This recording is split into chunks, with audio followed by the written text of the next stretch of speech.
Painters અને તેમના paintings, artist અને તેમનું art. At times actually I wonder કે આ આર્ટિસ્ટ લોકો એમના દિમાગમાં જે થોટ્સ આવતા હોય છે એને as it is any replica બનાવીને કેવી રીતે પોર્ટ્રેટ્સમાં પોર્ટ્રે કરતા હોય છે, કેવી રીતે એમના થોટ્સને પોર્ટ્રેટ્સમાં, પેઇન્ટિંગ્સમાં કન્વર્ટ કરીને એઝ ઇટ ઇઝ બતાવતા હોય છે એમના વ્યુઅર્સને, એમના લવર્સને. તો ચલો ને આજે આપણે એક આવા જ આર્ટિસ્ટને મળીએ અને એમની પાસેથી જાણી લઈએ આ બધા સિક્રેટ્સ.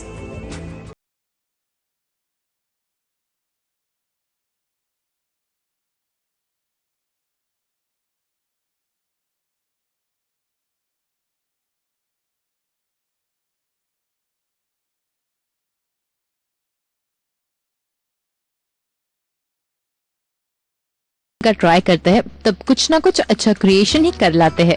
ત્યારે એવા જ આર્ટિસ્ટના એક્ઝિબિશનનું રિસેન્ટલી જ થયું હતું એક ગ્રાન્ડ ઓપનિંગ, જેમાં શ્રી અરવિંદસિંહ મેવાર રહ્યા હતા હાજર એન્ડ તેમના અને આર્ટિસ્ટ દ્વારા આ એક્ઝિબિશનનું ગ્રાન્ડ ઓપનિંગ પણ કરવામાં આવ્યું. અને જો અહીંયાના પેઇન્ટિંગ્સની વાત કરીએ તો મેવારના રાજા મહારાજાના પોર્ટ્રેટ્સ રેડી કરવામાં આવ્યા હતા. कुछ पिक्चर्स तो मैंने पहले देख रखे थे पेंटिंग की और कुछ अभी फिर देखने को मिली, बहुत आनंद आया. बड़े वर्सेटाइल हैं हमारे सोनी जी पेंटिंग में. ऐसी बात नहीं है कि किसी एक ही स्कूल या एक ही प्रकार के आर्ट को पकड़ के बैठ गए उन्होंने. आप देखिए घूम के गैलरी में आपको दिखने को मिलेगा अलग अलग प्रकार की पेंटिंग है, पर उसी तरह की खूबसूरती और उसी तरह की बारीकी है. તેમજ રાનીના પણ અદ્ભુત પેઇન્ટિંગ્સ કરવામાં આવ્યા હતા. કેનવાસ પર રાનીના અનોખા ડ્રોઈંગ, જેમ કે પહેલાના જમાનામાં ઘડો લઈને પાણી ભરવા જતી લેડી તેમજ નેલ પેઇન્ટ કરતી લેડી પણ બનાવવામાં આવી. આર્ટિસ્ટ દ્વારા એટલું બારીકીથી કામ કરવામાં આવ્યું છે કે લેડીના ઓર્નામેન્ટ્સ પણ અનોખી રીતે તેમને કલર કરીને પેઇન્ટ કર્યા છે.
આઈ હોપ સો કે દિવાળી માટેની સાફ સફાઈ તમે મારા જેમ કરી જ લીધી હશે. આઈ મીન કે ઘરને એકદમ સાફ સુથરું ક્લીન બનાવી દીધું હશે, રાઈટ? તો હવે ક્લીનલીનેસ પછી which is the next step? But obvious shopping. તો હું તો અત્યારે જઈ જ રહી છું દિવાળી માટેની શોપિંગ કરવા માટે. પણ જો તમારી પાસે પણ અત્યારે થોડોક ટાઈમ હોય ને તો તમે પણ ચલો મારી સાથે, આપણે સાથે મળીને કરતા આવીએ દિવાળી માટેની મસ્ત મજાની શોપિંગ.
શકો છો. प्लेटर्स हैं, ऑर्गेनाइजर्स हैं, ट्रेज हैं, तोरण है, डिज़ाइनर रंगोली है, दिया है और केजेस हैं, वॉल पेंटिंग्स हैं. We design the stuff, like me and my bhabhi do it together. हम लोग stuff design करते हैं, then we take the help of artisans, and there are many things which we make.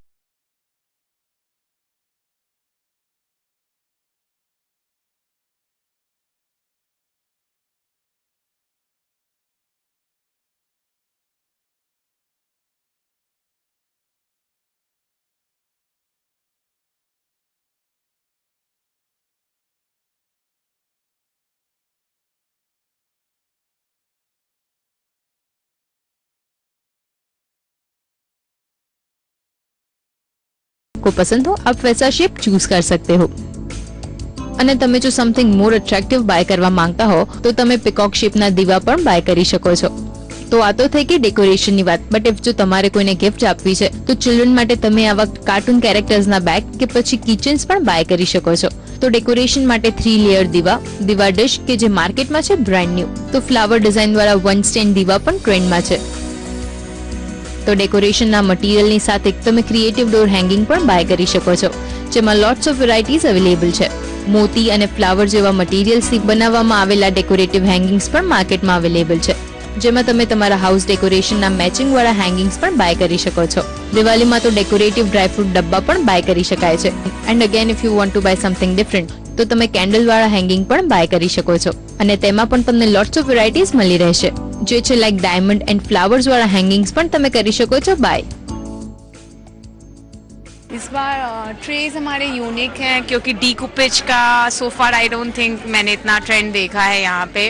Second thing हमारी जितनी भी दिया है stone work किया हुआ है और तोड़न भी लाइक हैंगिंग से ज़्यादा हमने वो फिक्स प्लेटर का मेटलिक तोड़न रखा है कि वो लॉन्ग लास्टिंग भी हो कि ऑल राउंड द ईयर आपके घर का लुक अच्छा रहे. So this is like we try new artistic skill. When we see things we learn from them. Okay, we can gain knowledge कि हाँ ये चीज़ अभी ट्रेंड में है. સો દિવાળી માટેના આ છે the latest collection for decoration જેને તમે તમારા હાઉસમાં ડિફરન્ટ રીતે સજાવી શકો છો. કિરાંગી નાયક, સંદેશ ન્યૂઝ, અમદાવાદ.